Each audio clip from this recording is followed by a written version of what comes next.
Welcome guys GK MCQ gem के channel में आपका बहुत बहुत स्वागत है। आज के इस वीडियो में हम डिस्कस करने वाले आपके बीएस नर्सिंग एंट्रेंस एग्जाम में पूछे जाने वाले फिजिक्स के मल्टीपल चॉइस क्वेश्चन, ठीक है। और बहुत से क्वेश्चन आपको डायरेक्ट मिल भी सकते हैं, ठीक है ना।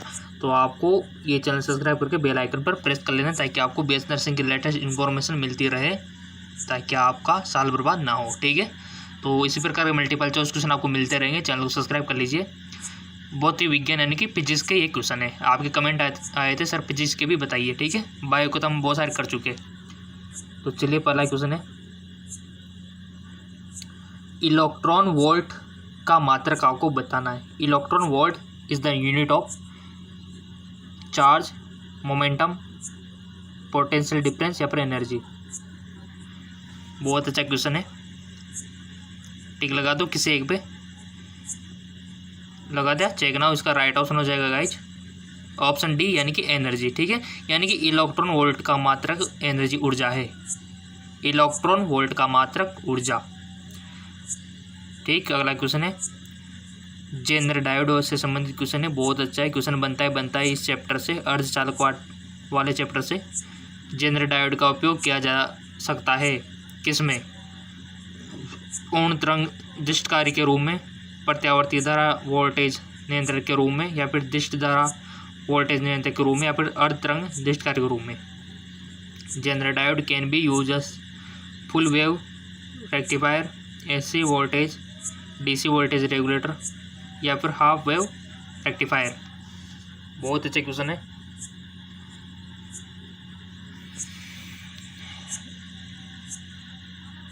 लगा दिया टिक, चेक नाउ। इसका राइट ऑप्शन हो जाएगा ऑप्शन सी यानी कि DC voltage regulator. Zener diode का उपयोग किया जाता है डीसी वोल्टेज रेगुलेटर, डिश धारा नियंत्रक में। चलते आगे की ओर। बहुत अच्छे क्वेश्चन है गाइज, और क्वेश्चन बनेंगे यहाँ से, देखना। थोड़ा सा एडजस्ट कर लेते ताकि आपको थोड़ा सा दिक्कत नहीं होनी चाहिए पढ़ने में। हो गया। दो समतल दर्पण के बीच का कोण 60 डिग्री का हो तो किसी वस्तु के प्रतिबिंब की संख्या आपको बतानी है। बहुत अच्छा क्वेश्चन है। If the angle between two plane mirror is at 60 degree then the number of images of an objective form will be 5, 6, 7 या फिर इन्फिनाइट। दो समतल दर्पण गाइज कुछ इस प्रकार के आप मान सकते हो, और दोनों का बीच का जो कोण है वो 60 डिग्री है। बीच में कोई भी ऑब्जेक्ट रखा हुआ है तो कितनी दिखाई देंगे उसके इमेजेस, लगा दे वो टिक भी आपने। इसका राइट ऑप्शन हो जाएगा बी 6। इसके लिए फॉर्मूला होता है गाइज निकालने के लिए कि कितने ऑब्जेक्ट बनेंगे, जो कि आपको पता होगा, आपके 9th बुक में भी दिया हुआ है। चलते आगे को, अगर नहीं है पता तो कमेंट कर देना, मैं आपको बता दूंगा फॉर्मूला कि कैसे निकालते, ठीक है। अगला क्वेश्चन है आपका, भारत में नाभिकीय ऊर्जा संयंत्र में ईंधन के रूप में प्रयोग किया जाता है। The fuel use in nuclear power plant in India, uranium 235 या फिर यूरेनियम 236, यूरेनियम 238 या फिर यूरेनियम 239। बहुत अच्छा क्वेश्चन है, आपको इसका आंसर बताना है। टिक लगा दो, इसका आंसर मैं बाद में बताऊंगा, ठीक है। तो लगा दिया, तो आंसर इसका राइट ऑप्शन हो जाएगा ऑप्शन फर्स्ट वाला है आपका सही है, यानी कि यूरेनियम 235। तो भारत में नाभिकीय ऊर्जा संयंत्र में ईंधन के रूप में यूरेनियम 235 का उपयोग किया जाता है, ठीक है ना, याद रह जाएगा, पहला वाला है सही है। चलते आगे एक और। अगला जो क्वेश्चन है बहुत अच्छा है गाइज, और बहुत ईजी भी है, कि एक आदर्श वोल्टमापी का प्रतिरोध होता है the resistance of ideal voltmeter, very low, very high, infinite या फिर 0। एक आदर्श वोल्टमापी का प्रतिरोध कितना होता है? Check now. इन्फिनाइट होता है गाइज, एक आदर्श वोल्टमापी का प्रतिरोध इन्फिनाइट होता है। वोल्टमीटर की बात हो रही है या एमीटर की बात नहीं हो रही है, वोल्टमीटर का तो अनंत ही होता है, ठीक है। अगला क्वेश्चन है आपका, किरचॉफ के धारा नियम में संरक्षित राशि है। In Kirchhoff current law the conserved quantity, energy, momentum, charge, mass. Kirchhoff का नियम आपने सबने पढ़ रखा है 12th में। इसमें क्या धारा की नियम है, संरक्षित राशि कौन सी है? तो टिक लगा दो, किसी एक भी लगा दिया, चेक कराओ। ऑप्शन सी इसका राइट ऑप्शन हो जाएगा, यानी कि आवेश। इसमें आवेश संरक्षित रहता है किरचॉफ के नियम में। ठीक है, चल और नियम तो सारे याद कर लेना। फिजिक्स में, भौतिक विज्ञान में नियम तो सारे याद कर लेना, फॉर्मूले भी सारे याद कर लेना। क्वेश्चन बनेगा ही बनेगा, यहाँ से देख लेना नियम, क्योंकि वो आपकी नॉलेज चेक करना चाहता है कि नियम पता है कि नहीं बंदे को। ठीक है, और उसका फॉर्मूला पता है कि नहीं, क्योंकि वहाँ पर न्यूमेरिकल आएंगे तो फॉर्मूले से रिलेटेड आएंगे। अगला जो क्वेश्चन है, चुंबकीय क्षेत्र में लंबवत दिशा में गमन करते हुए किसी आवेशित कण का पथ है। चुंबकीय क्षेत्र में लंबवत दिशा से गमन करते हुए किसी आवेशित कण का पथ क्या होगा? क्या दीर्घवृत्ताकार होगा, एलिप्टिकल होगा, सर्कुलर होगा, या फिर पैराबोलिक परवलयाकार होगा, या फिर लाइनर यानी कि रेखीय होगा? ये भी आपके 12 से पूछा गया क्वेश्चन है। इसका राइट ऑप्शन हो जाएगा गाइस ऑप्शन बी, यानी कि सर्कुलर, वर्ताकार। ठीक है, चुंबकीय क्षेत्र में कोई भी अगर आवेशित कण लंबवत एंट्री मारता है तो उसका जो पथ होता है वह सर्कुलर ही होता है। चलता है एक और। अगला क्वेश्चन है, पृथ्वी के चुंबकीय ध्रुवों पर नीति कोण है, यानी कि the angle of dip at earth magnetic pole. 45, 30, 0, 90। पृथ्वी के चुंबकीय ध्रुवों पर नीति कोण का मान आपको बताना है जी। लगा दिया टिक, चेक ना। इसका राइट ऑप्शन हो जाएगा ऑप्शन डी, यानी कि 19 होता है। पृथ्वी के चुंबकीय ध्रुवों पर नीति कोण का मान कितना होता है? 19 डिग्री। चलते आगे की ओर। अगला जो क्वेश्चन है गाइज वो भी नियम से संबंधित है। तभी तो मैं बोल रहा हूँ कि फिजिक्स के जितने भी नियम है ना, एक कॉपी में लिख सकते हो, एक पेज में लिख सकते हो, क्योंकि 4-5 पेज में ऑलमोस्ट आ जाएंगे सारे नियम। तो बस एग्ज़ाम देने जाओ, उससे पहले पढ़ जाओ, तो ऐसे तो फिर आप टॉप करते हो। ठीक है ना। लेंज का नियम प्रतिपल है संरक्षित के नियम, यानी कि Lenz law is consequence of the law of conservation. बहुत ईजी क्वेश्चन है। लेंज का नियम प्रतिफलन है संरक्षण के नियम का, आवेश के, समय के, द्रव्यमान के, ऊर्जा के। बहुत अच्छा क्वेश्चन है गाइज।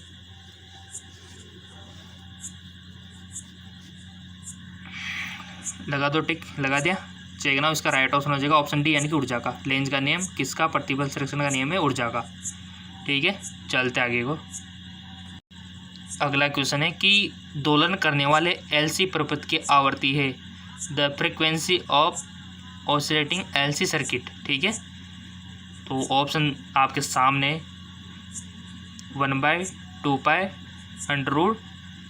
√LC या फिर 1/√LC या फिर 1/LC या फिर LC। बता दो गाइज राइट ऑप्शन। दोलन करने वाले एलसी प्रपथ की आवृत्ति the frequency of oscillation LC. तो इसका राइट ऑप्शन हो जाएगा हमारा ऑप्शन पहला वाला ही सही है। ठीक है, तो ये आपके सामने जो इसके नीचे दिया हुआ है, इसका राइट ऑप्शन यही है, ये वाला। ठीक है, ये वाला। ठीक है, ये वाला 1/2π √LC। ठीक है, याद रख लेना, क्वेश्चन बन सकता है। चलते आगे और।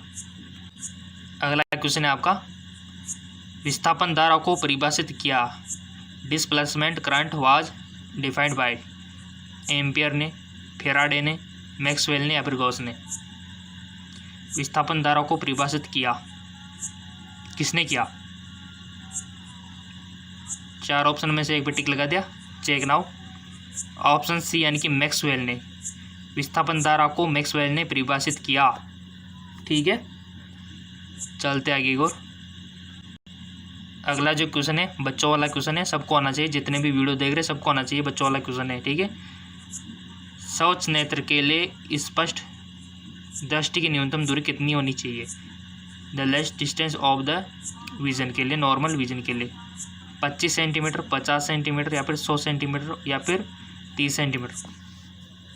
तो बच्चों वाला क्वेश्चन क्योंकि बचपन में पढ़ा होगा आपने, तो आ भी गया होगा। इसका राइट ऑप्शन हो जाएगा 25 सेंटीमीटर। ठीक है, 25 सेंटीमीटर होनी चाहिए। चलते आगे और। अगला क्वेश्चन भी आपका बहुत इंपॉर्टेंट है कि एक उत्तल लेंस की क्षमता +4 डायोप्टर है तो इसकी फोकस दूरी कितनी होगी। The power of convex lens is 4 + dioptre, it focal length will be.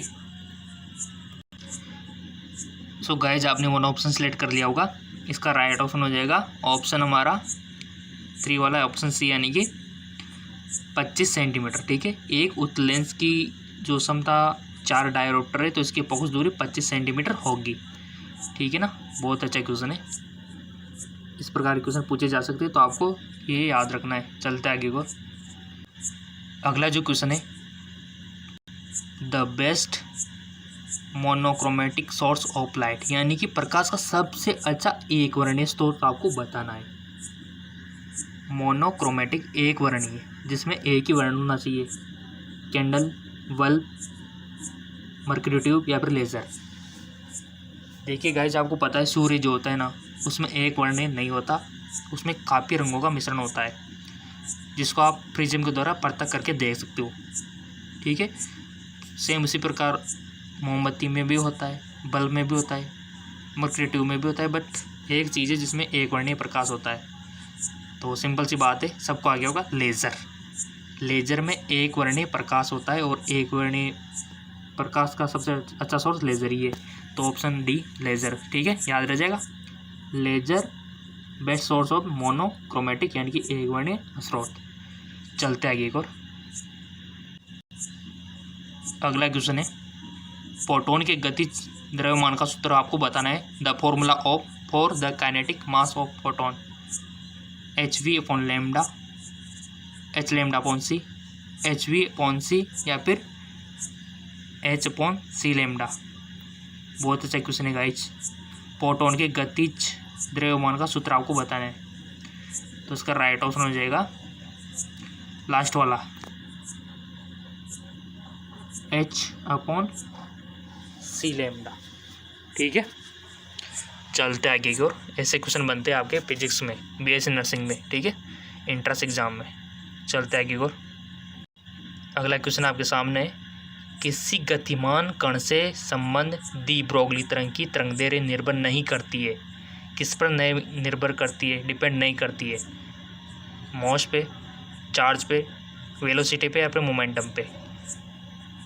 तो इसका राइट ऑप्शन हो जाएगा गाइस ऑप्शन बी, यानी कि आवेश पर, चार्ज पर डिपेंड नहीं करती है। ठीक है,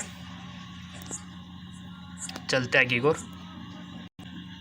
अगला क्वेश्चन बहुत ईजी है और काफ़ी बार आ चुका है और आपसे पूछा भी गया है, और प्रैक्टिस क्वेश्चन में मैंने बताया कि the source of sun radiant energy, यानी कि सूर्य की विकिरण ऊर्जा का स्रोत क्या है। न्यूक्लियर फिजन या फिर न्यूक्लियर, आपको पता है, नाभिकीय विखंडन, नाभिकीय संलयन, प्रकाश विद्युत प्रवाह या फिर साइक्लो इलेक्ट्रॉन। तो सिंपल सी बात है, ऑप्शन बी, नाभिकीय संलयन के थ्रू हमको प्रकाश मिल पा रहा है। ठीक है, चलते आगे की ओर। अगला क्वेश्चन, हाइड्रोजन नाभिक की बंधन ऊर्जा है। The binding energy of hydrogen nuclear 0, 13.6 electronvolt या फिर -13.6 इलेक्ट्रोवोल्ट या फिर इन्फाइनाइट। हाइड्रोजन नाभिक की बंधन ऊर्जा, right option is option first, यानी कि 0। चलते आगे की ओर। और गाइज, अगला जो ये जो क्वेश्चन देख रहे हो ना आप, ये तो पूरा चैप्टर इंपॉर्टेंट है, यहाँ से क्वेश्चन आते हैं 100%। ठीक है, तो ये चैप्टर देख लेना, अर्धचालक वाला, सेमीकंडक्टर वाला chapter important. In P type semiconductor electrical conduction is cause due to, P type अर्धचालक में विद्युत चालन का कारण है। पी टाइप अर्धचालक में विद्युत चालन का कारण क्या है गाइज। पी टाइप में और एन टाइप दोनों याद रखने हैं आपको। तो यहाँ पर पूछा गया पी टाइप, क्या इसमें इलेक्ट्रॉन के कारण होता है, प्रोटॉन, पॉजिट्रॉन या फिर क्वार्टर होल्स। सो गाइज, इसका राइट ऑप्शन हो जाएगा ऑप्शन डी, क्वार्टर्स के कारण, यानी कि तभी इसको पी टाइप हम बोलते हैं, पी टाइप। ठीक है, क्योंकि इसमें क्वार्टर्स के कारण होता है। और इसी प्रकार आपको एन टाइप में याद रखना है कि एन टाइप में किसके कारण होता है। ठीक है, चलते आगे की ओर। गाइज, अगला जो क्वेश्चन है ये भी बहुत इंपॉर्टेंट है, गेट से तो क्वेश्चन बनता है आपके 100%। लिख लो आप, क्वेश्चन बनता है सेमीकंडक्टर और गेट से। तो प्लीज़ मैं आपको रिकमेंड करूँगा कि इन चैप्टर को आपने जो 12 में पढ़ा था एक बार ज़रूर देख लें उनको, फिजिक्स में क्वेश्चन बनता है यहाँ से, इन एन और gate if one input of 0 and other is 1 then output will be. यदि और गेट में एक निवेशी 0 तथा दूसरा 1 हो तो निर्गत कितना होगा। ऐसे क्वेश्चन बनते हैं गाइस, 100% ऐसे ही बनते हैं। ठीक है, तो ये चैप्टर गेट के बारे में पढ़ लेना और सेमीकंडक्टर के बारे में। यदि और गेट में एक निवेशी 0 होगा तथा दूसरा 1 होगा तो निर्गत आपको याद करना है। इनपुट है हमारा 0 और 1 है, तो आउटपुट पूछ रहा है ये और गेट के लिए कितना होता है गाइस। और गेट के लिए अगर उसमें इनपुट 0 तथा 1 हो तो उसका आउटपुट कितना होगा। इसका राइट ऑप्शन हो जाएगा गाइस, उसका आउटपुट भी 1 ही होगा। तो आपको सभी गेटों के बारे में से नॉलेज रखनी है, सभी गेटों के बारे में। ठीक है, चलते आगे और अगला क्वेश्चन है, रेडियो तरंग के प्रसारण के लिए मॉड्यूलन है। The broadcast radio wave the modulation is आयाम मॉड्यूलम, आवर्ती मॉड्यूलम, कला मॉड्यूलम या फिर उपयोग सभी। सो गाइस, रेडियो तरंगों के प्रसारण के लिए आयाम भी है, आवर्ती भी है और कला भी है, ये तीनों है, यानी कि उपयोग सभी। ठीक है, ऑप्शन डी क्या इसका सही है ना, आपको कंफ्यूज करने के लिए, क्योंकि आप सभी यही बोलेंगे, बट ऐसा नहीं है। जिसको पता होगा तो वही बोलेगा। तो इसका राइट ऑप्शन हो जाएगा एम्पलीट्यूड मॉडिफिकेशन, यानी कि आयाम मॉड्यूलेशन। ठीक है, जिसमें ये ऑप्शन दिया हो इसका मतलब नहीं कि ये सभी होगा, ये तो आपको कंफ्यूज करने के लिए दिया था यहाँ पे। तो इसका थोड़ा सा ध्यान रखना, जो कि एक्साइटेड होके बच्चे करके आते हैं, तो आपको ये गलती नहीं करनी है। ठीक है, राइट ऑप्शन इसका फर्स्ट वाला ही है, ये वाला। ठीक है, चलते आगे को। अगला क्वेश्चन भी बच्चों वाला है थोड़ा सा। सौर सेल का निर्माण निम्न में से किसके द्वारा किया जाता है। सोलर सेल का मेड ऑफ द फॉलोइंग, सब कुछ दिया हुआ है, सिलिकॉन, जर्मेनियम, गैलियम। ठीक है, तो बता दो इसका राइट ऑप्शन क्या होगा। So guys, right option first यानी कि सिलिकॉन। ठीक है, सो गाइस, इस प्रकार के क्वेश्चन बनते हैं आपके सेमीकंडक्टर से, गेट से। ठीक है, ब्रोगली समीकरण से। और आपको फिजिक्स में क्या रखना है याद, सारे नियम, लेंज के नियम हो गया, कूलॉम का नियम हो गया, लेंज, बहुत सारे नियम है गाइस, क्या बताऊँ आपको, और फॉर्मूले। अगर ये आपने कर लिया तो फिजिक्स में आप, मेरे को पता है, सबसे बेस्ट करके आओगे आप। ठीक है ना, और मेन तो फिजिक्स और केमिस्ट्री है गाइस। बायोलॉजी में तो क्या है आपका अच्छा जाए, क्योंकि आप बायोलॉजी में बेस्ट हो, तभी तो आप बायोलॉजी के स्टूडेंट हो। ठीक है, तो बट हम तैयारी सभी की करवा रहे हैं, आपको पता है, बायोलॉजी के क्वेश्चन अपलोड कर रहे हैं, फिजिक्स के भी और केमिस्ट्री के भी। तो चैनल को सब्सक्राइब कर लीजिए ताकि आपको इसी प्रकार की तैयारी मिलती रहे। ठीक है, जो बीएस नर्सिंग की तैयारी करना चाहता है उनके लिए बेस्ट है। और पिछला वाला वीडियो नहीं देखा है तो लिंक मैंने नीचे डिस्क्रिप्शन में दे दिया है, जाके देख सकते हो, केमिस्ट्री वाला वीडियो। ठीक है, ओके, धन्यवाद, मिलते हैं अगले वीडियो में।